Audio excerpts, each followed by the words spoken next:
Comment les capsules, les stations spatiales résistent-elles au vide de l'espace alors que c'est du vide? Et c'est pas dangereux, non. On va voir ça. Déjà, on va commencer par les bases. La pression atmosphérique ambiante que tout le monde expérimente à quelques variations minimes près, c'est 1 bar.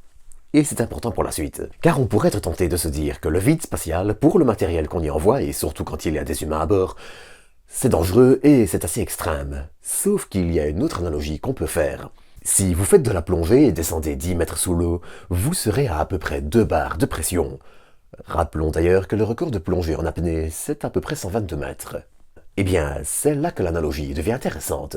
2 barres de pression, c'est la même différence entre la pression atmosphérique et 10 mètres sous l'eau qu'entre la pression atmosphérique et l'espace.